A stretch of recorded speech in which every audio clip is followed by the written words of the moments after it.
From Austin, Texas to Essex, England. Everyone, welcome back to the Slipstream Podcast, episode 015. My name is Andrew Dalton. I'm your host. With me, alongside, as always, my main man from across the pond, Mr. James Lingy12 Lingfield. What is going on, my man? How are we going on? I'm not too bad. Say that as those of you watch on YouTube will see, I'm a little bit injured and bruised this week. Yeah.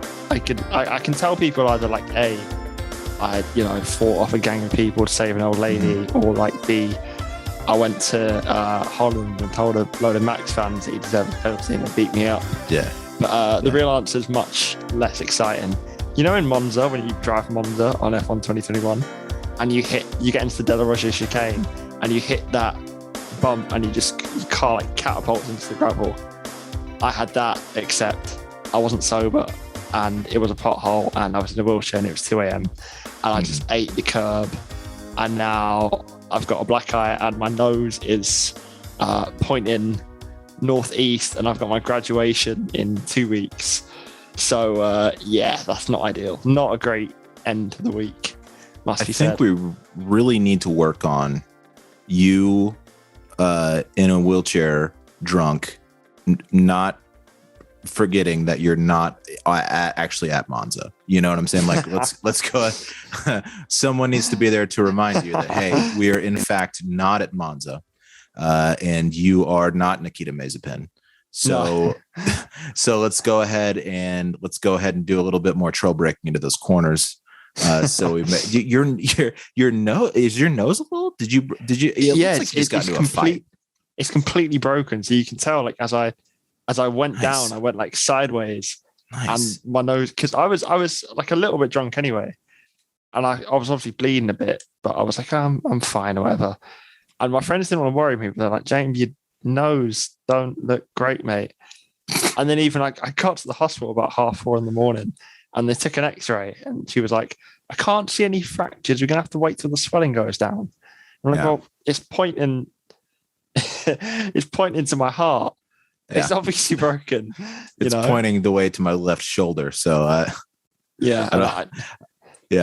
was given a choice for my graduation, basically have it like this, or have a basically like do a nose job on it now and then just have two sticks either side of it. Well, on the plus side, one, I've got a nose job on the NHS for free, so that's convenient. And cool. Two, I think I look a little bit more like Daniel Ricciardo, which of course is very convenient given what happened this weekend. Very convenient, given what happened this weekend. I think you should have worn like a nose mask onto the show, personally, and gone like a Jason style hockey mask and just show up in a hockey mask. And don't even tell me why you're wearing a hockey mask. Just go with it and be like, this is my look this week. Like this. Just a whole thing this week. But man, we're coming to you on the cusp of a McLaren 1-2, and I don't think that's happened in a really, really long time. I guess 2012 maybe it was the last one. I think it's 20. I feel like Button and Hamilton were 2010 was the last 1-2. There are a lot of McLaren wins in 2012. They slowed down in 2013, so them and Mercedes kind of swapped spots. But you haven't seen a McLaren 1-2 like this in a really long time. It's why your nose is broken, and it's why I'm wearing orange. I'm wearing the papaya shirt. So so there you go. And we coordinated that. We did that. Of course. We meant to do that, and we got together ahead of time. We're like, what are we gonna, how are we gonna color coordinate this? And so that's why you're looking at this right now. And when they won, you went out, and actually that's why you fell out of the wheelchairs. You were so hyped. You were just like, I'm gonna go break my nose tonight, and that's what happened. Yeah, couldn't. I'm referred to as a front wing. I think I just in F1 2020, we're like, a new strategy option is available in the MFD when you click your front wing. That's essentially what I've done. It's just click my front wing. Lost an end plate affecting my performance, but you should put wings on your wheelchair. I guess that's what you got to do now. Yeah, I think we're talking about wings on your wheelchair at this point. Put put just a rear wing on there. Actually, dude, if I had a wheelchair, I think I would do that. And so I would just mount one on the handles just back there, get like a sponsor for it, stuff like that. I like that. But what a weekend, dude. What a weekend. What a crazy 1-2. That was insane. I almost just like spilt my coffee. I was just like drinking coffee, and then I like crouched down on the ground on the final lap. I was like a ninja, just like crouching down like in front of the TV. And my roommates were like, "Are you okay? What's going on?" And I was like, "You don't understand what's about to happen right now." And I didn't cry though. That's the crazy part. Didn't cry. I cried for Gasly. I cried when Gasly took it. And I think it's just that whole story with Gasly. But it was equally as joyous to watch Danny come across the line for that. That was incredible. So man, what a weekend, dude. Lando number 2, would have loved to have seen him taking that. Either one of those cars. It just orange 1 and 2 is great for a team that fell back so far. Starting honestly in 2013. I mentioned before, I've been watching the 2013 season. They started to slow down pretty significantly in 2013. And I think they switched back over to Honda power units 2014, 2015, and just fell back even farther. The Alonso, I believe, was it Alonso Button and then like Alonso and Stoffel for a little bit there? Yeah, Alonso Stoffel. And then I think when Alonso went, it become Lando and Carlos, I think. Yeah. But that era, falling down the order and the ranks so far with that era, and then coming back up and then now we're seeing a race win, which is definitely a no coincidence for the car that they've got this year, was super neat. And I was all about just like not talking about Hamilton and Verstappen for that entire day and into Monday. I just didn't care. People would be texting me like, it was his fault. I don't care. We just saw McLaren 1-2. And in like a really long time, I don't care about the Hamilton and Verstappen stuff. Of course, we'll get to that later because that was a pretty crazy incident. But yeah, man, what are your overall thoughts about the weekend? How did you like it? What were your standout moments for you? What do you think? I mean, obviously, like, I'm sure the main talking point from everyone was Robert Kubica overtaking Mazepin in the driver's standings. But aside from the main story of the day, I was really pleased with Ricciardo. Beautiful. Just Kubica ahead of Mazepin, just frame it. Es amore, But I almost felt for Daniel in a way that the Hamilton and Verstappen incident happened, because then it almost felt like it was one of those victories. It could be groups with like your Ocon and your Gasly sort of victories out of nowhere, where I think, to be honest, even if that crash hadn't happened, they still look quite good for the win. Danny passed Verstappen on the first lap and held him at arm's length. Right. I mean, even like Bottas, who was probably the fast man on track all day, couldn't pass Perez, didn't get anywhere near them. It was a genuinely well-earned victory. And I'd imagine now that gives them a massive advantage in the fight against Ferrari. I'm not sure I can now see that overturned. If this is the kickstart to Ricciardo's season and he can start scoring like Norris, I can't see Ferrari catching them, because that was the only way they could get back. I think the McLaren package was marginally better, but because Ricciardo was really struggling and Sainz was performing so well, McLaren were fighting with one arm behind their back. But if this is the start of a Ricciardo comeback, then that's third place settle for me. I don't see Ferrari doing anything, that crazy right now. At least right now, I think they have like one more update coming, but it's like it was after Monza, so they've got a power unit upgrade coming, but they saved it until after Spa and Monza. So it's like, what could it be? Because I feel like if you're Ferrari, you want that going into Monza. It didn't happen, so who knows what's going on with them.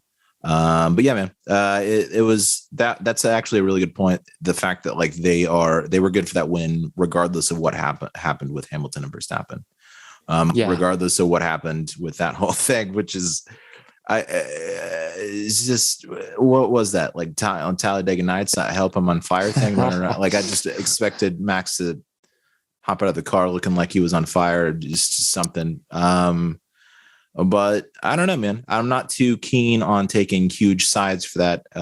One, this isn't politics. And two, you've got two guys vying for a title shootout. So I don't think any of this is that surprising when you put two guys that are as competitive as these gentlemen in two of the fastest cars on planet Earth and tell them to have at it. So I think this is just going to like happen. I think this is going to keep happening. And man, if you ask me, safety concerns aside, I think it makes for a pretty exciting season. My hot take for the whole thing was just like, I'm just glad that Hamilton's okay and that halo was there, because I didn't want to see a tire mark across his helmet, you know? So that was my whole thing. I was like, wow, that rear tire is right there on top of him. And I just kept on thinking, if that was like a 2017 car, how that entire incident would have looked and how different that would have looked. And you think about the Hans device and the helmet, and if that helps with anything, if there's no halo there, but you're just like, man, time and time again, we've seen the situations where that halo is there. And it seems like those situations occur more frequently after the hate. Have you thought about that too? Like, I never saw incidents like this in any of these races pre 2018. And then as soon as 2018 hits, we've got Spa, we've got the Hulkenberg thing at Abu Dhabi, just all these instances where you're just like, oh, glad the halo's there. It's like, okay, well, where were these crashes like, you know, in 2016, you know, like in the 2016 cars, like, why are we not seeing that then? So I don't know. Have you noticed that at all? Yeah. I mean, I can only think maybe that because the cars are built with that extra safety, they can take safety away from somewhere else. But that still seems crazy.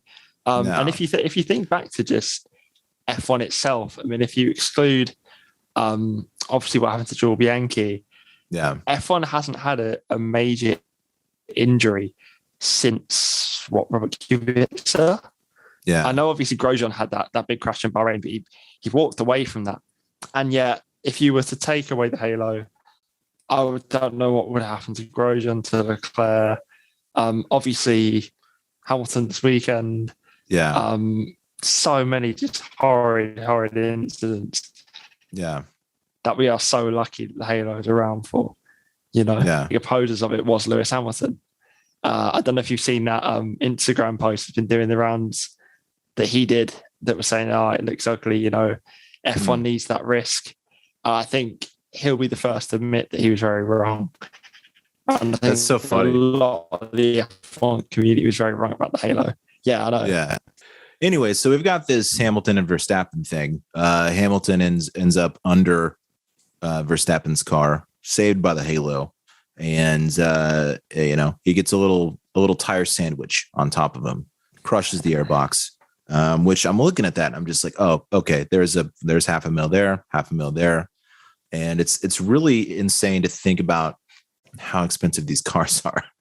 Yeah. If you just drive like my car is a Honda CRV. So like, I was just like, you say, and then you like look at these cars, you're just like, oh, there's a new airbox. That's 300,000. There's, you know, whatever, just like all this damage being done. Which actually, sorry, pop quiz. What driver do you think has the lowest damage cost on the grid? Put you under pressure here. Like the lowest damage cost? Like as in like total cost. Damage. Yeah.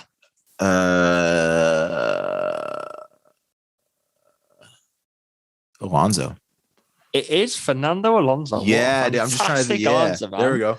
I was just trying to think of who I haven't seen crash this year at all. Yeah. Which when you stop to think about, that's crazy. He never, dude, watch him next race. Just total his car. The whole thing just disintegrates. Yeah. And then it comes back again. He's like, it was those fellows on the Slipstream podcast.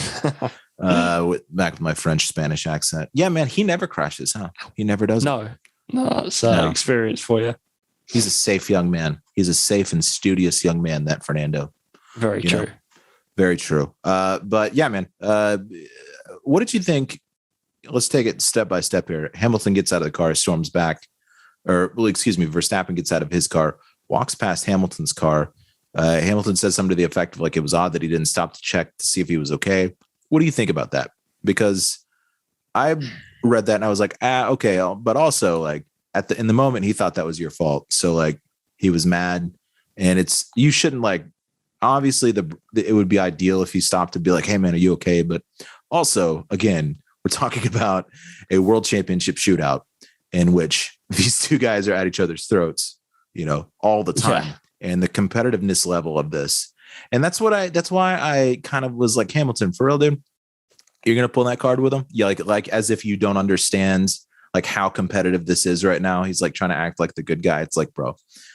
Like you get how competitive it is in the moment. I'm sure, give him a little bit to cool off. It's, but like in that moment, one, he probably kind of knew he was okay. And two, like, man, come on, dude, you got to try to play the high horse here. What's going on?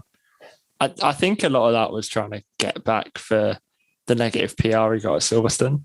But I mean, as well, like, I don't remember the commentators being particularly concerned for Hamilton's well-being. I wasn't. And that's not because I hate Hamilton or anything. No. It's like, it didn't look like a dangerous incident. And I'm pretty sure Hamilton was like looking at the wheel, trying to engage the gears to get out of the situation. It was quite clear he wasn't hurt. Max would have seen that no medical team was rushing towards them. It's a shame that people are going to such lengths to construct extra pieces of drama when there's already a fantastic drama there. Let's just focus on these two world-class drivers that I think genuinely now do hate each other, rather than you trying think so? to. You think they hate each other? I think at Silverstone there was a little bit of Max didn't like the way Lewis responded. Lewis didn't like the way that the things Max come out and said. But even Max, he was in the interview asked about it, and he's like, God, can we just move on now? But I think that is it now. I think this has reached the absolute personal level. And that was the second time in the weekend that neither one gave anyone space, down into De La Rogia in the sprint race, I think it was, or the feature race. I think it was the feature race. They didn't give each other any space. I think it almost would have been nice if both people got penalties, because neither of them are really being fair to the other on track. But I do understand the FIA's decision for that isolated incident. Personally, because the penalty is for like causing the collision.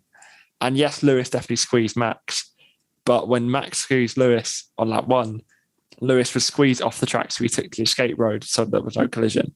Max didn't do that like he meant to, so I guess the penalty is fair, Yeah. A lot of people calling that a strange decision. To me, it made sense. The decision made sense to me. He wasn't entitled, or rather, Lewis was entitled to force space for that entire length of 1 and 2. Was it? And let me go to the article here to just make sure it's right. So car 33 braked late and started to move alongside car 44. Although at no point in the sequence does car 33 get any further forward than just behind the front wheel of car 44. During the hearing, the driver of car 33 asserted that the cause of the incident was the driver of car 44 opening the steering after turn 1 and squeezing him into the apex of turn 2. So yeah, man, I just, I don't think, I don't know. It just looked pretty obvious to me. Once they explained it, I was like, yeah, that makes sense. But you just saw so many people, going pretty crazy about it online. It's like, I don't know. It just seems to make sense to me. Yeah. I think people are now so entrenched in their side that neither's willing to see the fault in the other. I mean, even with, I think Toto called it, sort of implied it was intentional. He called it like a tactical foul, which is like a football term. Yeah. Where you foul someone intentionally if you can't catch them otherwise. It is a shame. I mean, that people are bringing tribalism into this brilliant sporting rivalry. This could go all the way down to Yas Marina, and this could be on the same level as your Sennas and your Prosts and your Hunts and your Lauders. I think it is, for me, over one season, already one of the classic Formula One head-to-head World Championship fights. Yeah. And it just doesn't need this side picking for me. Just Side leave it as it picking. is. Side picking. Yeah. Is that a word? Did that make sense? I feel like that's terrible grammar, but you know what I mean? No, you know what I mean? It's there's enough there to not have this extra drama. I think it's just kind of emboldened by Netflix fans. Essentially, there's a lot of new Netflix fans, and they like the extra stuff. And if you're into that, cool. But also, like, there's a whole sport here that is endlessly fascinating, that combines athleticism with raw talent and engineering prowess and technical and scientific prowess and data analysis and stuff like that. That's just on a whole other level, really akin to like space travel. So like there's a whole thing. It's like NASA meets the NFL almost. It's like, yeah. And so there's this whole thing. So it seems kind of silly to talk about the extra stuff when you've got so much going on just on a very basic level about the sport. Once you actually think about it, you're just like, wow, this is like one of the most fascinating things I've ever seen in my entire life. Just this whole spectacle. Top 5 rivalries in the history of Formula One, 2021, Max and Lewis. What do you think? Yeah, it got to be. Well, I mean, I guess it hasn't run on for the length yet of some of the other ones, but presuming it does. I mean, over one season, this is definitely up there. I think presuming this endures for the next couple of seasons until Lewis retires, I think this is definitely the biggest rivalry that he's ever faced. And obviously he had Nico Rosberg, but I don't think Nico Rosberg is quite the talent Max Verstappen is. Nico Rosberg's a great driver, and for anyone to beat Lewis Hamilton is unbelievable. But he beat him sort of mentally, and he still had to get lucky with retirement issues and things like that, where I think Lewis will see this as a challenge to his legacy. Lewis has dominated this era of Formula One, and he sees Max coming for the next era of Formula One. And I think he wants to keep winning, to keep saying, this is still my era. You might be a world-class driver, but while I'm here, I'm still number one. And I think that's why it's so personal to Lewis. And I think that's why he's fighting this so hard. And it's great to see a remotivated Lewis Hamilton, a Hamilton that's really sort of digging in. It's so great to see, and it really brings out the best in him, I think. A reinvigorated Hamilton. Yeah. An energized ham, and that's what we want to see. We want to see some energized hams on this grid. That's the rebranded Rich Energy. Actually, is energized ham. Energized ham is what we're seeing. But Nico's nowhere near Verstappen. He's just not. No. He's a world championship. He's great. He's a spectacular race car driver. He's not a Verstappen. He's not a Lewis Hamilton. No. And I don't know. I was going to say there's a reason he's not there anymore, but also, honestly, I think he probably could still hang if he wanted to. There's just no seats right now. Yeah. I feel like he would still hang. Like that's weird though, because I feel like he is talented enough to still be there. And he's young. He's not. How old is he?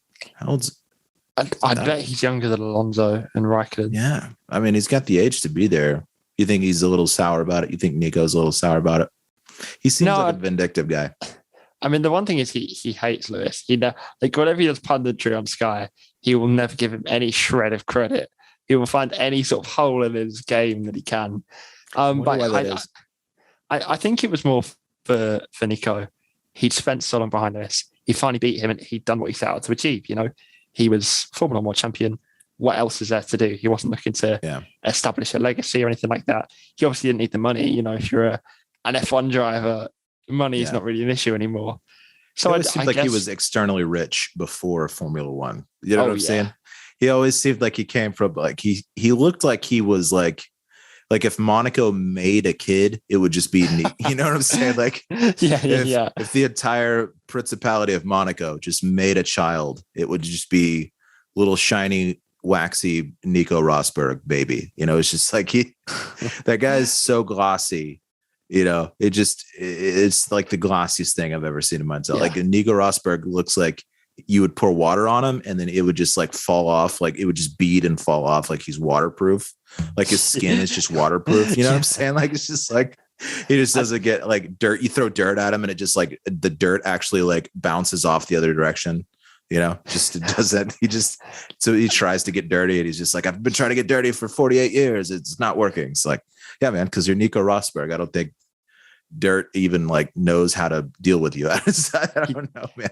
He came out of the womb with that like swept back, like waxy hair. Yeah. I think it's a sign of like eternal wealth that you couldn't imagine someone with a buzz cut. Do you know what I mean? I could see Sebastian Vettel with a buzz cut, Senna, Schumacher. I cannot see Rosberg with a buzz cut, and that to me proves that he's wealthy. Yeah, he came out of the womb with that hair. You're absolutely right. The doctor was like, "Why does this kid have a head full of slicked back hair?" It's like, "Oh, sir, that's Nico Rosberg. He was destined to be a very rich Formula One driver." It's like, okay, well, I guess that makes sense. But I think he's an incredible announcer.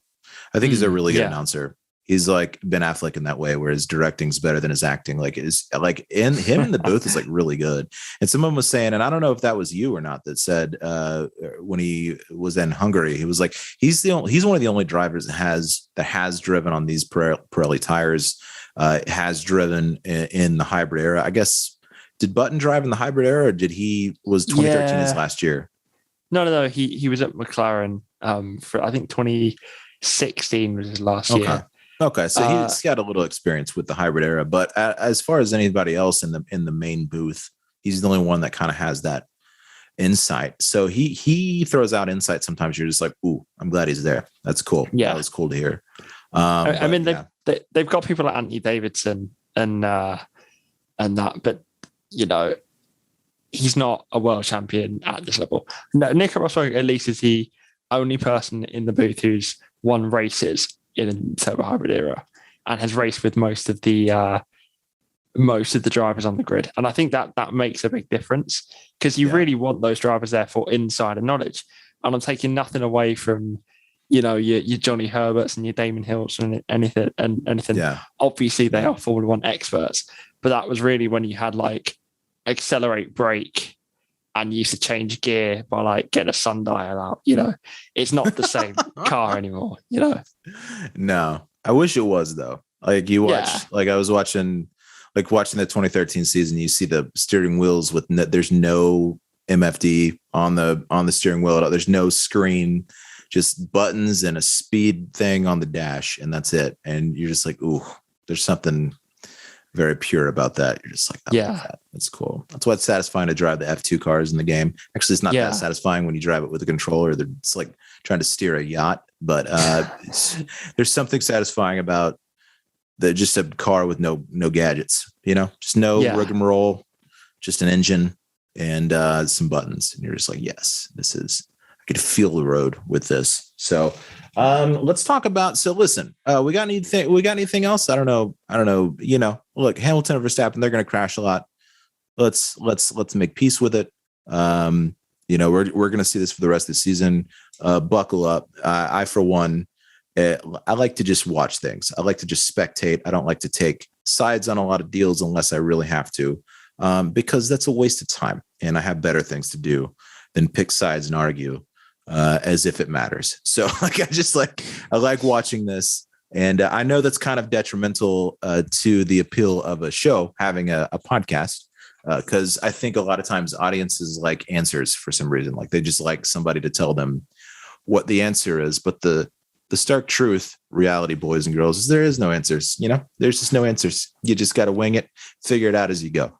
So I'm not gonna waste your time and try to tell you it's one person's fault or the other, unless we see something earlier or later on this year where it actually is somebody's fault, which that'll be fun. If there's something where you're just like, whoa, dude, what did he just do? Like like one of them just dive bombs the other one like on a turd, as if they're in just like an unranked lobby somewhere, just whoa. Just keep it pinned. Yeah. I guess Max kind of broke on that one, huh? I guess he threw it down the drain on that turn. So we'll see. But I'm just thankful that we're able to live through a year like this. It's really cool. Yeah. Not a lot of seasons where you just, especially after like the last few seasons where it's just every race, you're just like, and Hamilton and Bottas are out by 20 seconds. Like, cool. God, that feels like a long time ago, doesn't it? Yeah. Like 2019 in Russia, just like, don't. Had a friend say Sochi is his favorite track. Shout out to Aaron. Nice favorite track, bud. We'll see. I told him we'll see after the race. I'm like, we'll wait till after the. He's a newer fan, so glad to have him on board.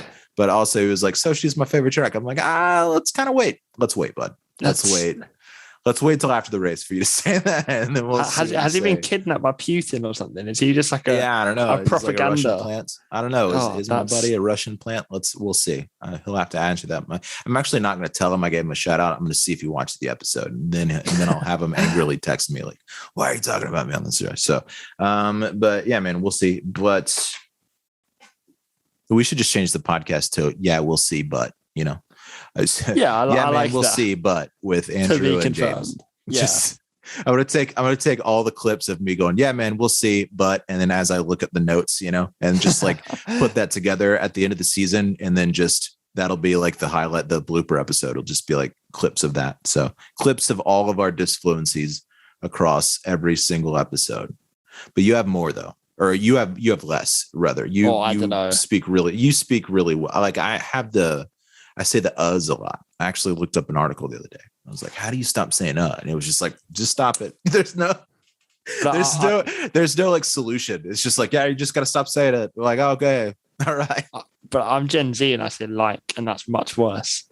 Yeah. I don't know. When I'm like, oh yeah, it's a great like overtake. And if you take like the example, like, and it gets so annoying. If there's one way to fail a job interview, that's how to do it. To keep saying like, Yeah. Yeah. I gotta roll back the disfluencies, and then I gotta stop. I gotta roll my shoulders back too. I forget that sometimes. To have my shoulders back, I need to have you know what I'm saying. Oh, I feel you. Yeah. Oh yeah, just like roll the shoulders back. But I always have to remind myself, like, dude, put your shoulders up. What helps with that? Yeah. Shoulder workouts, baby. Oh yeah. Shoulder workouts. Hey, you're looking for the gym because it's. Well, come on, man. We don't want to get taken off YouTube. We don't have guns on YouTube, man. It's that way. So, for the sake of our podcast. Yeah, I'm in Texas too. We're lucky we haven't shown any more guns. We waited 15 episodes till we brought out the guns. So, consider yourself fortunate. This is all a very subtle advertisement for the OnlyFans, actually. Yeah, of course. Yeah, the members only. It's just it was just us doing this the whole time, just like that'll be $10 a month. So anyway, sprint race. This is sprint race this weekend. That's we don't need to talk too much about it, but I feel like we've seen 2 races so far with it. A little bit of a waste of time, in my opinion. I don't know, a little bit of them. Could go without it. I guess we'll see what's the last track to have the sprint. What's going to be unconfirmed at the moment. I think based on how they've done it so far, if they pick 2 historic tracks where it's moderately easy to overtake, I'd imagine they're looking at maybe Brazil. But it'd be a shame to spoil Brazil with a sprint race. I mean, Brazil is, for me, the best race on the calendar. You think? I just think the combination of the atmosphere, the track itself is beautiful to watch. Yeah. There's always weather. There's always something going on in Brazil. And yeah, since I've followed F1, I've never seen it. There hasn't been a Brazilian Grand Prix, and I pray to God that it is there, because when Interlagos is buzzing, it really is buzzing. Yeah, man. I'm so excited to watch that track like as it happens this year. I feel like too.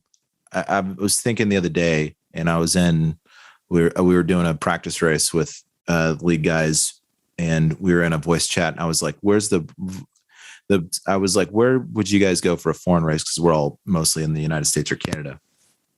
I was like, man, I think I would just go to Interlagos. That would be awesome. Yeah. That would be a really cool track to see live. I want to see the scope of that track live, as far as like the scale, as far as like how large that place is. It looks like it's just kind of down in a bowl. And I want to know how large that whole entire territory is, that whole landscape. I want to see that and be like, oh, it's this big or whatever. Because it's hard to get a scope of how big these tracks actually are until you go to a place like I've been to Coda and watched a couple of the races there. And it's just larger. It's just, you're just like, oh, the straight's 1.5 miles long because this is a race car. You know what I'm saying? So it's just like, I want to see, and Interlagos is such a like circular kind of encompassed track where I'm just like, I want to see that whole area and just see how big that is. So it'll be interesting to see that in real life. I think I'd go there. I think the easiest one would be Silverstone. You know, just to get, once travel restrictions are lifted, just go to Silverstone. Go to England. You know, do that. Might have to just do that first. That's a classic, isn't it? I think Monza would be up there for me with the atmosphere. Yeah, that's what I'm saying too. Monza, dude. Monza would be. I feel like that's a good one, man. That's a good one, especially for someone from the States if I flew over there. But it would still be a good trek for you too. How long is it to Italy from where you are? Oh, what, like 3 hours maybe? Oh, dude, I'm so jealous. I would have driven there this weekend. Are you kidding me? 3 hours? Not a lot of the Western European tracks are great. I say apart from like Monza and Spa, I guess, because we've got Portimao, Catalonia, Paul Ricard. I mean, they're all pretty bad, really. Yeah. Shane is not nowhere in Germany anymore. I think I'd like to go to one of the Asian ones, like the fancy Asian ones, like Singapore or Bahrain or something. Just because it's a cool part of the world and they are spectacles, even though they might not always be the best races. Yeah. Spa's another one, but I feel like it's a pain to get to, as in the actual track, not the country, you know? Yeah. Yeah. Man, if I live 3 hours away from Monza, that's crazy. That's here to Dallas. That's closer than here to Dallas. That's wild. Insane. That's like 3 hours by car or train. Oh, no, by plane. Oh, okay. Sorry, I probably should. For some reason, my American brain goes, oh, he means like driving. So like, yeah, I can. Oh, what? That's I can actually throw a rock and it can land in France if I take a run. Yeah, it's that small. It's easy to just assume that's the case if you live in Texas, because this state is so big. So you're just like, oh, I guess that is the case over there in Europe. So, but yeah, man, okay, that makes a lot more sense. Just 3 hours by plane makes way more sense. I was like, it's not that close, huh? What's going on? When's the last time I've seen a map? So you were telling me Guan Yu Zhou is in talks for this Alfa Romeo seat. And he apparently, according to the article you showed me, he wants to pay $30 million for that seat if he's willing to do that. PlanetF1.com, Zhou sponsors willing to pay $30 million for Alfa seat. And that was September 8th, 2021. How likely do you think that's going to be a deal? Because I want to err on the side of I don't think so, because you were telling me they've got Porsche for 2023. Why change out that seat for a year for a minimal gain? You know, I don't know. Yeah, and I think I've heard as well that Zhou isn't too pleased with that either. So if this move does materialize, then I'm completely lost in terms of things like there being a so-called Ferrari seat at Alfa Romeo, or there being a so-called Mercedes seat at Williams. I feel like that's all sort of crumbled. But there's still a few names in the hat. So Albon was one of them. But obviously he went to Williams. Nick de Vries is a possibility, but that seems to have gone a bit quiet. I don't know whether they're lining Nick de Vries up for the TPC for 2023. Never saw it happen.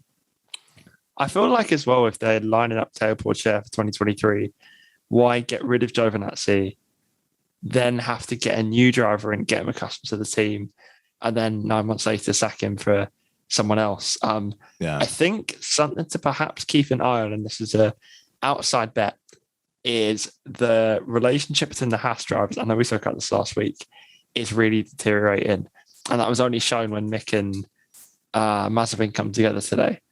And if they are just refusing to work together, I wonder if the easy workaround is to get Mick in the Alfa Romeo and get someone else in the Haas.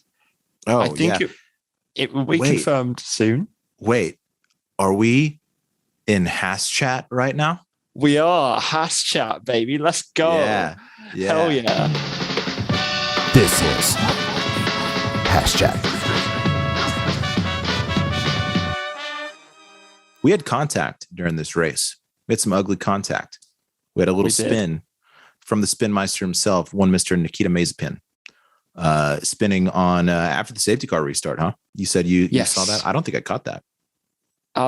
Yeah, he had a bit of a spin. I think it's turn one. But then obviously he hit Mick, and Mick spun. And Mazepin put his hand up and apologized for that. I didn't hear much, unfortunately, about the whole toe-in drama, because obviously after Zandvoort in Monza, getting a toe is where it's most important, and I'd love to see how that transpired. But I get the feeling they really hate each other. For two teammates to be battered in any way is never a good sign, but particularly when it's over 19th and 20th place. I think it shows that it's personal, because obviously it's not for points. And I would bet that the engineers are onto them saying, guys, don't fight. We don't need this. We don't need extra cost. But they're just completely ignoring them. And it's not for points, but it's for 19th place glory, you know? But I bet you there is a thing about them not wanting to finish last in drivers. And then is it, if you don't score points, how is it ranked? Is it just ranked on your best finish? I think so. I'm not too sure. That's actually interesting. I want to check on that. How do you rank it when you just don't have any points? Who's the nicest guy? We'll just go by nice. Who's some more? Yeah. We'll go by likability. They should just go by likability. You know, if you don't score any points, it's like how likable of a guy you are. And then if you're really likable, they put you last. So Nikita Mazepin just gets to be like 15th in the rankings or whatever. So good for him. I'm presuming Mick's P13 in Baku has put him above Mazepin, which is probably why he defended so much. I just hope for their sake it doesn't end in, I want to say tears, in a big crash, because it would be terrible to see two rookies end up that way. But it's been a painful season for both of them. Obviously, Mazepin's difficulties are well documented. Mick's hardly had a great time either. I hope for their sake that Haas sort out at least a moderately competitive package next year, and we can see what they can actually do against other cars. But my God, if you're talking a baptism of fire, it has been a terrible, terrible season for them. Anyway, this has been the first iteration of Slipstream Podcast Haas Chat. This is Haas Chat. While you're here, go ahead and sit down next to that like button. Just put your arm around it and then just kiss it on the cheek. And then like the podcast, give us a little subscribe, and everyone leaves here happy. So what else we got? I think that's about it, man. I think we're good for right now. Portimao came out in the game. That was really cool. I like it. It's really fun. The uphill right-hander, I think it's turn 8. Hate it so much. Basically the whole time, just trying not to spin on that turn. But it was pretty fun. We had a P2, P3. You won the practice race. I won by like 0.016, something like that. I was very pleased. Was able to pull out a P3, join you on the podium there. That was fun. Yeah. Good omens for Team AlphaTauri in the Bolt Racing League. So, we still got what, half a season to go? Yeah, we need to start picking up some decent results. We've been doing quite badly. I think our best finish of the season's like P5. So we just haven't been able to get it going. But we're coming for them. We are starting this Saturday at whatever track we're racing. That I don't know which one it is. I've got no clue. I don't know. We got to check. So we're going to practice hard for it. But man, what do we got next? What's going on? Russia and weekend after next. Yeah, Valtteri Bottas' stomping ground.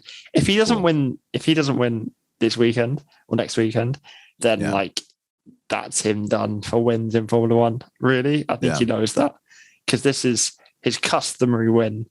And if he doesn't turn up now, then he just wins this race every. Why is he so good? Why?